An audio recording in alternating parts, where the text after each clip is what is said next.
Hello and welcome to the Strong Not Skinny podcast show.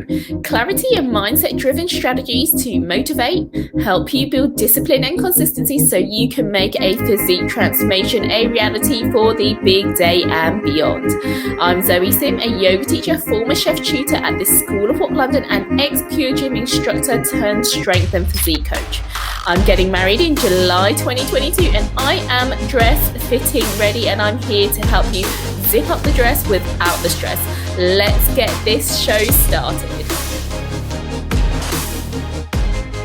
Hello. Welcome to today's podcast episode. Today's show is about how Alan proposed, and how that has now led me to this point in my life, and sort of all the wedding planning that I've done so far, and what that has also meant for my physique planning as well. So I have just come back from a week off, and last weekend we went to visit our wedding venue for the first time, and we just booked our venue without seeing it. And I know, crazy, right? But that seems to be the norm for the last year, because it's been so hard, or rather impossible, to go anywhere due to COVID.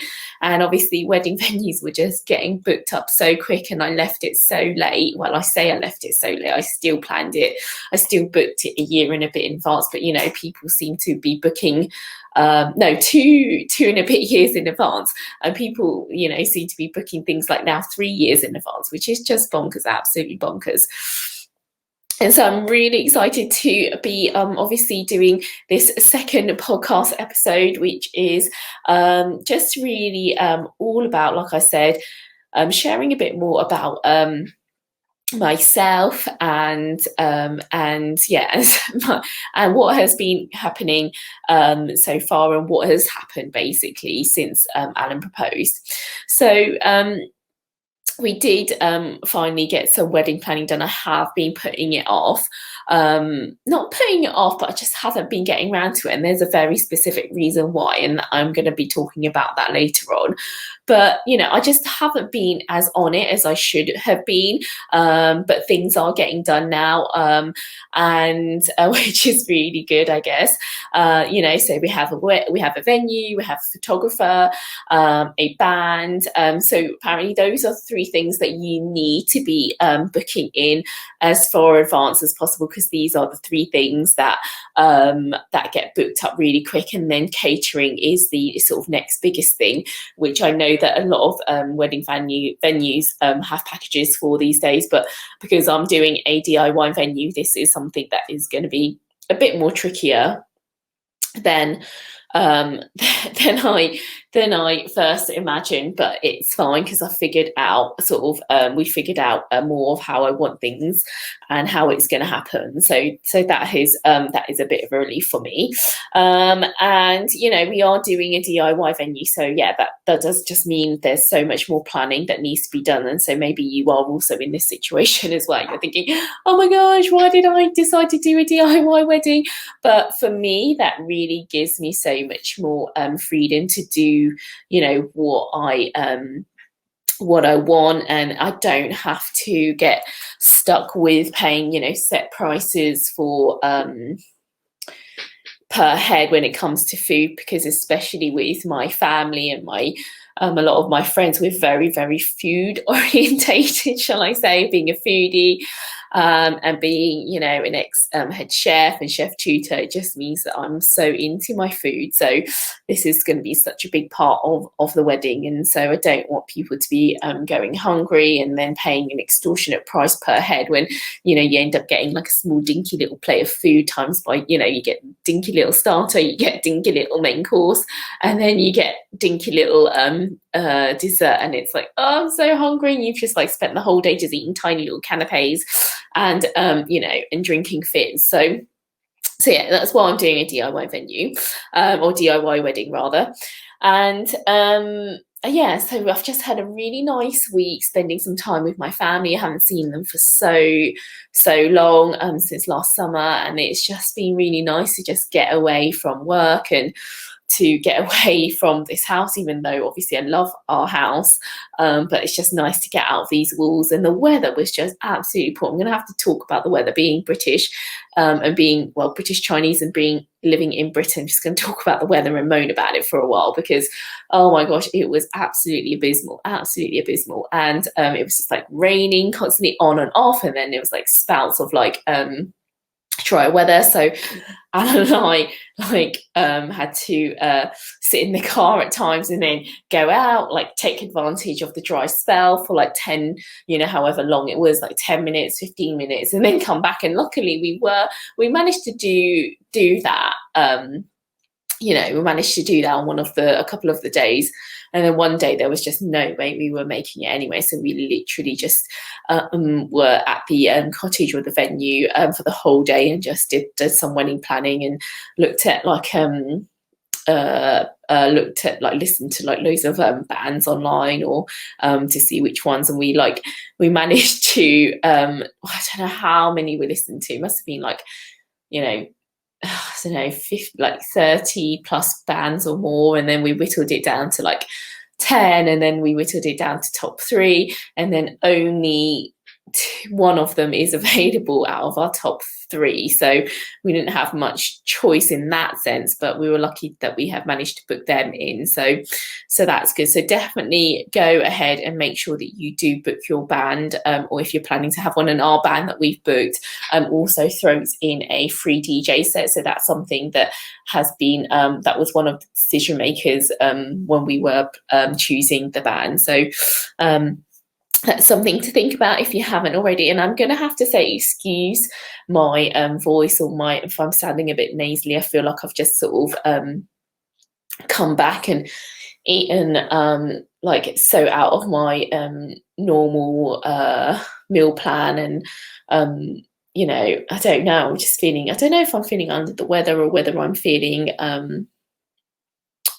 I've just got like a bit of a sore throat. I don't have COVID. I don't. I don't know, maybe it's because I spent some time with my cousin's kids, and they go to school, and then I'm feeling, or whether it was like the weather, like I said, it could have been cold, and then I've just caught a bit of a funny kind of, like, I don't know, mixture of hay fever / a little bit of a kind of cold, flu-y kind of, I don't know. I'm not even feeling bad or unwell. I'm just literally feeling a little bit like my nasal, my throat feeling a little bit bunged up slightly.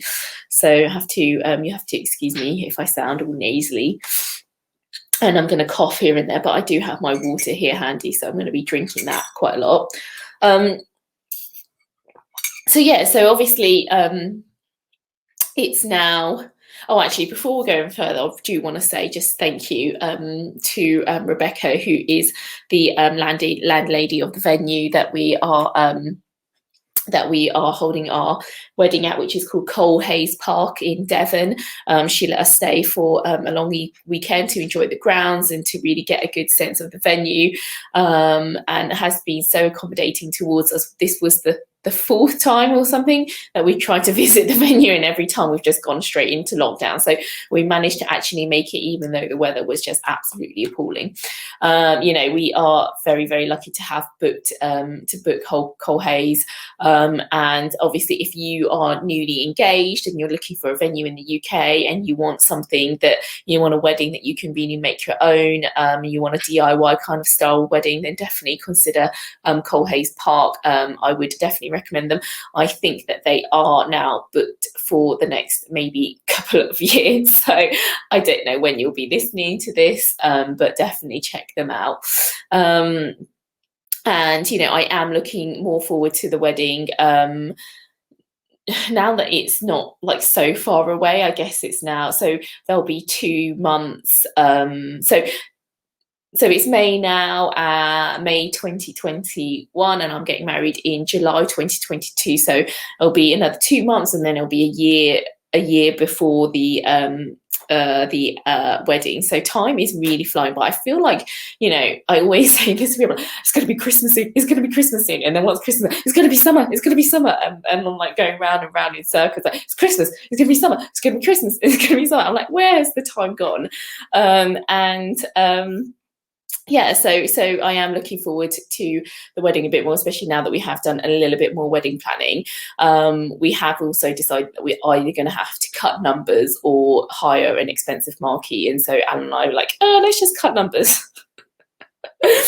So yeah, luckily we only really sent I think wedding invites to a selection of a small selection of guests, which were actually mainly just family and the bridal and the groom party, just so that we could tell them really in advance of when the wedding was. And so we haven't actually sent out any invites yet to the rest of our guests, but so that I think that's worked in our favour anyways. And people weren't even thinking about like what they're doing a year in advance, but now that things are easing in the UK and that everybody's getting their vaccines, or their first or second doses now, it's becoming, people are kind of seeing there's light at the end of the tunnel, and people are planning things and thinking about a year ahead now, whereas before it was like, no, we're not even going to think like 2 weeks in advance. So yeah, so that's been great.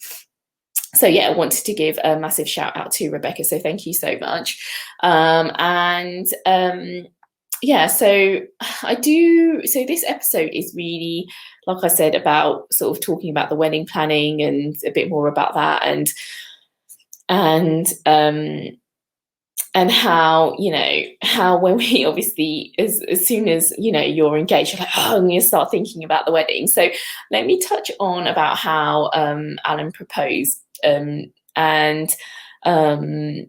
Because it was very, very unexpected and very sweet. It wasn't like a classic proposal with all the lights and shining armor and massive crowds and surprise, like you see it on the films where people do massive like public proposals. And I said to Alan, I was very clear, I did not want anything public or cringy.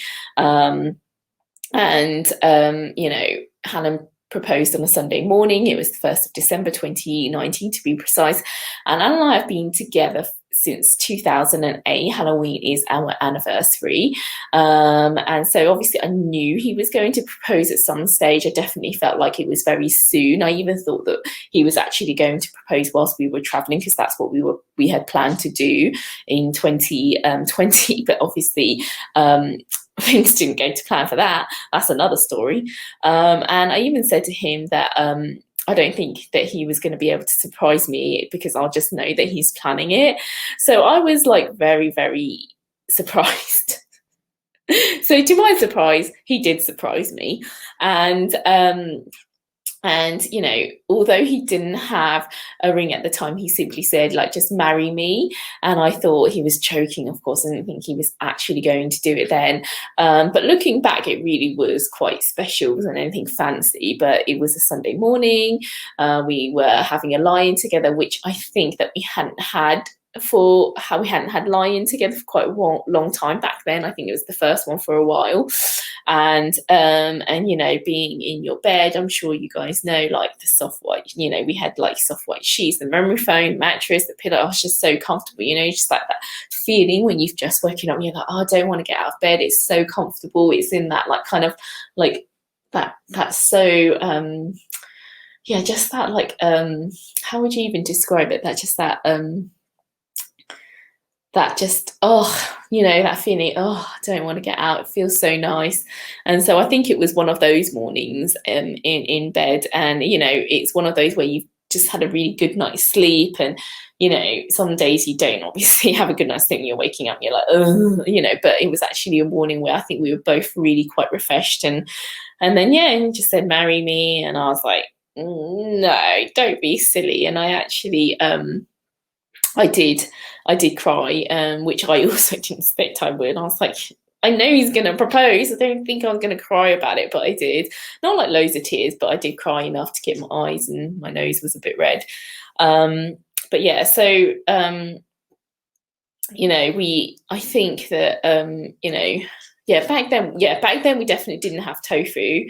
Tofu is our corgi doggy, and obviously now that you have, if any of you, I'm sure if you've got a dog or anything like that, you have to get up, make sure that they eat on time. Well, not on time, but you get up, they eat, and then you got to walk them, and then lots of planning around that. And so, I think I was also training on weekdays, so we didn't have anything planned for the day. And so what did we do? Rather, what did I suggest that we do that day? That's why we went ring shopping, of course, because he didn't have a ring. He didn't propose with one. And he said that he didn't. He said that it was unlikely that he would choose something that I would like to wear forever, which I think is just goes to show how well he knows me, because I think that was the right choice to make. So we headed to Birmingham's famous jewellery quarter and went into all the shops that were like open or looked reputable, and we went back to some of the shops, back and forth and up and down the streets and stuff. And so I did finally find my ring, or rather I found what I wanted and then put them together. So you can choose. I didn't even know what ring shopping was so complicated as well. I didn't know there was I knew there was so much choice, but I didn't understand the different cuts, the different the different ring styles that you could get. There was just so much choice. And so I found the gem and the set, and I fell in love with so I've got a sapphire, and it's the color is cornflower blue, so it's not quite like the classic dark excuse me, the dark sort of dark sapphire blue. It's more of a light blue, which I love. I felt like that's really suited my skin tone. And then I have this set. I don't even know what you call it anymore. I don't know what it's called, but it's got three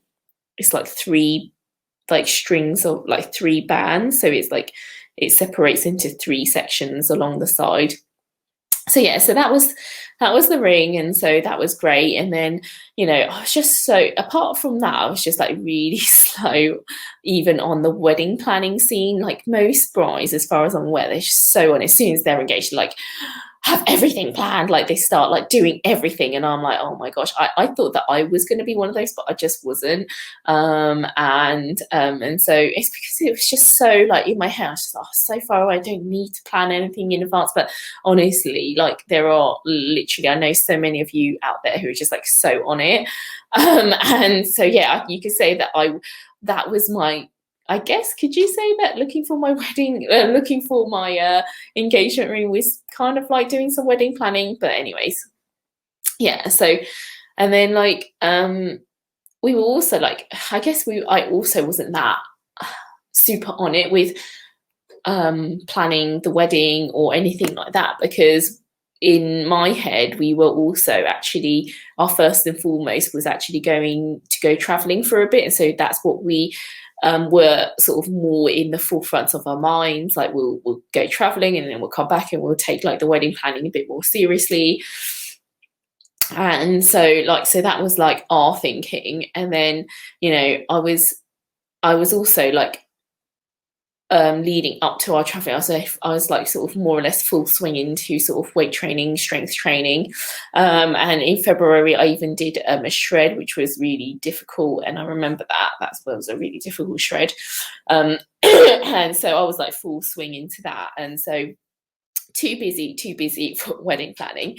And but then when Alan did propose, I guess I did also take my training a bit more seriously, hence why I did go on to do a shred. There is that pressure, isn't there, of wanting to look good for the big day. It's there is this motivational driver, something triggers inside, and it's really want to look good and lose the weight or whatever.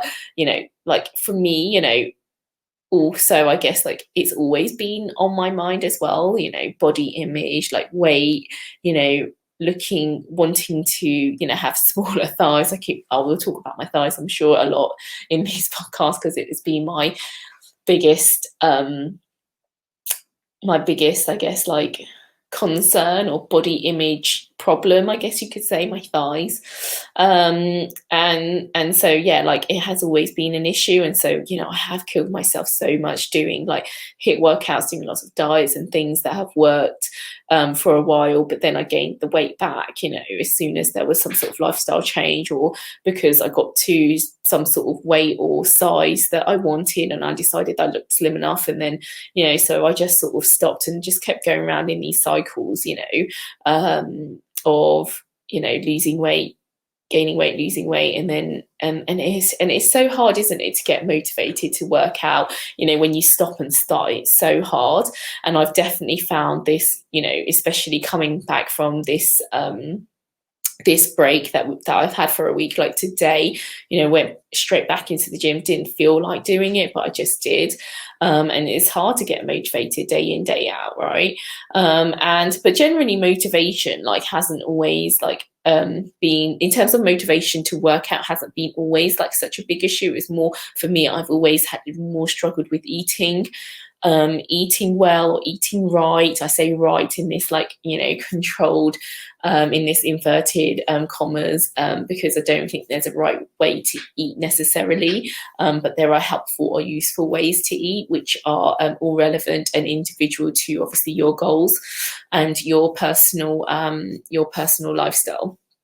And so, you know, as soon as like women, as soon as you're engaged, like their main focus, right, is actually to just plan the wedding itself. Like, you know, I definitely give it to those of you who are so on it. You know, you go and you see venues, you book it, and then your Pinterest boards are suddenly blown up with like this and that. And I did actually have a Pinterest board even before we got engaged, like years and years ago. I think I even created one wedding planning board, I think, and you know, literally like there are brides who go from like zero, like suddenly not engaged, and then to engaged, and then have everything done like literally within like 2 weeks. And I'm like, whoa, they've literally gone from like 0 to 100 as soon as you've got the ring.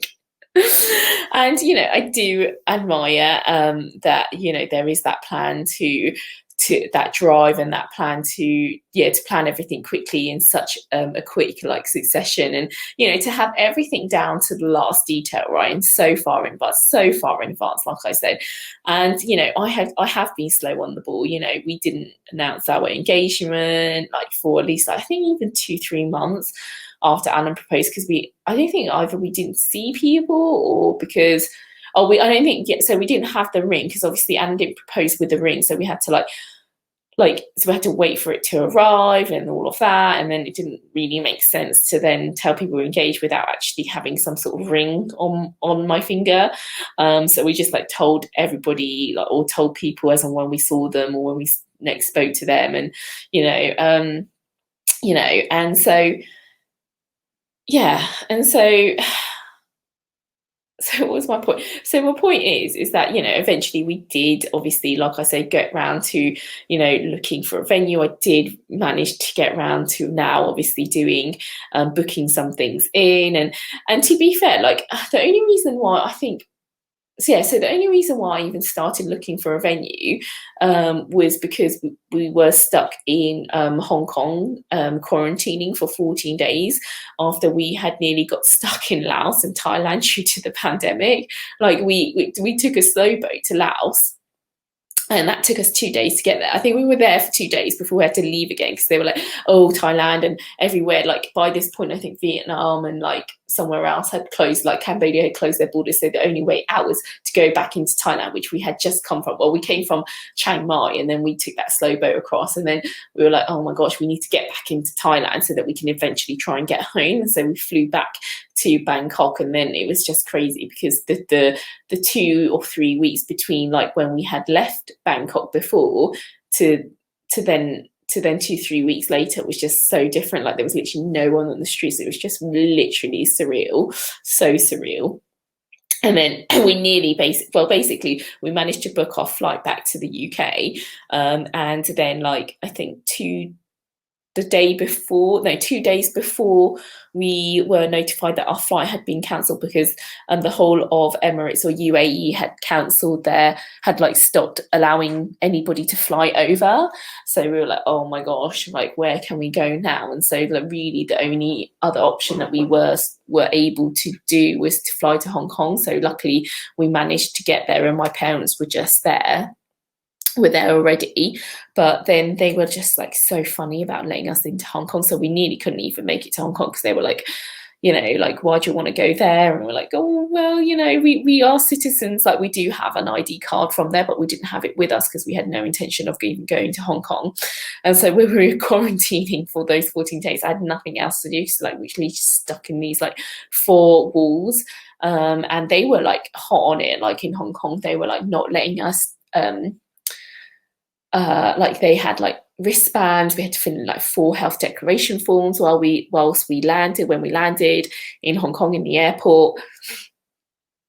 And so yeah, like we had these wristbands where we had to like scan this QR code on our phone, and then they would like call us if like the app wasn't working for whatever reason,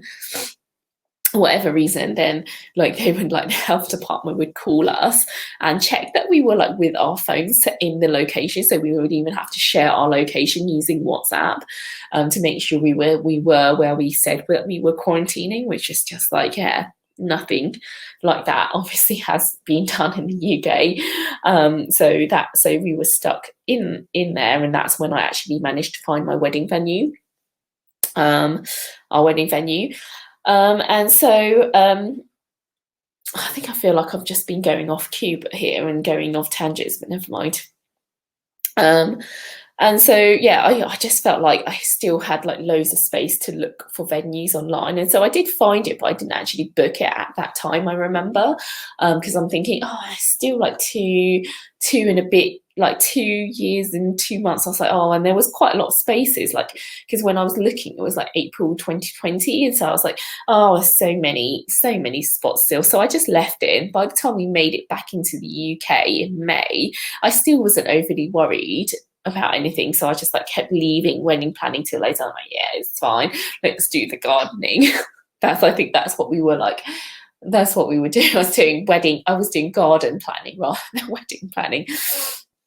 And so like then it was June, and then my cousin was like, you should really get a move on, because there's so many people who are postponing their weddings, and you know. So I was like, oh really, do you think I need to? I was like, okay, fine, I'll just have a look again at that site. Looked at a few more other venues, but then kept going back to Cole Hayes. And so I finally looked at the venue again, and I was like, oh my gosh, there's only 2 weeks available left in 2022. And so one was in May and the other was in July. I was like, okay then, well, I better get a move on and book this. So I finally did. So, you know, yeah, I just been, you know, I really want to be honest, I just haven't been focused on wedding planning. I have been too busy, and I've been so busy and focused on physique planning, right? And excuse me, and you're sort of doing really the hard stuff day in, day out, because, you know, like for those of you who are, you know, now considering getting into shape for your wedding, you know, you want to like make sure that, you know, you can really zip up that dress without any problems. Excuse me. And you know, it can take like 12 months or more to really get the physique transformation you're looking for, you know, and it takes time. It really does take time to make that physique transformation. I think I started, you know, like it, for me, I think it took so much longer than I realized, and not in the same way that that a lot of people are thinking, like physique transformation, not just to lose weight, but to totally reset your mindset about like why you are like wanting to, you know, look good, to be healthy, and to really like transform your habits for life, because that is what it takes, right? That's the hard bit. It's like the making the positive lifestyle changes, and that's what can not just take 12 months, but also like getting, you know, to do it in a sustainable and maintainable way, right? Because a lot of the time when you do go into sort of these really short bursts of losing weight or on these like quick diets, you know, if you haven't done the hard work prior to that, or, you know, really fully understanding the mindset and sort of having a sort of a really detailed or you know, a really detailed, or what's the word, clear plan on what your aim and your goal is, you end up just going back to where you started a lot of the time once you have reached that point, which is why I talk about, you know, being in that yo-yo dieting circle. And so really I want you to start thinking about the fact that you should really be focusing 80% of your time on planning and taking action for your physique that you wish to achieve, because there is so much more that you should be doing in terms of planning when it comes to training, eating, rest, and recovery. You know, it's not a simple case of just like putting on some clothes and working out. You know, you really should be planning what you eat, when you train, how you train, when to sleep, when to ease back. You know, it's really hard, you know, because nothing of value is easy. Nothing of value is easy. And if it was easy, it means that really you end up being back to where you were, because it hasn't meant much, right? And so, you know, and I then want to touch on going back to sort of the reason why, you know, your wedding will be successful, and why weddings are successful when they go to plan, is usually because you've planned it to the T. You know, like women plan it to the T. They invest so much time, effort, money, energy to make it happen, and to have it, you know, to get it to the point of how they foresee it, how they envision it, you know. And so, you know, if you spend that kind of dedication to planning your dream physique, the same thing will happen. You know, your vision of what you want your body to look like, how you want to look physically, you know, it will happen just as much as your dream wedding will happen. It's just that you need to put more time and more effort and energy into making it happen. And a lot of the time people don't, you know, people don't invest the same amount of dedication, you know, however much you say, yeah, but I'm just getting up, I'm doing my workouts, I'm like eating healthy. No, it takes so much more than that, okay, to really make things happen for the better and for lifelong, okay. And so what I will also say is that, you know, if you haven't invested in getting some support or help to make a physique transformation a reality for the big day and beyond, then do so. You know, like with wedding planning, there are people who guide you, who support you, and to help you make your dream wedding come true, you know, to make your dream wedding come true. And the same goes with your physique. You know, don't try and do it alone, because it's so hard. It's hard, and it's so much more durable when you have someone else who's also invested in making your dreams come true, whether that is for your wedding or for your physique, right? You wouldn't choose a photographer or a venue or anything like that unless you know that they too are sort of invested and it feels right and it feels good. So it's just about like finding your that person, or that whatever it is that or even like that gym, for example, or that feels good for you, you feel like you know, it's comfortable, it's right for you, or you know, you just need to find someone who is that is invested in making your physique transformation a reality, you know, make that dream come true.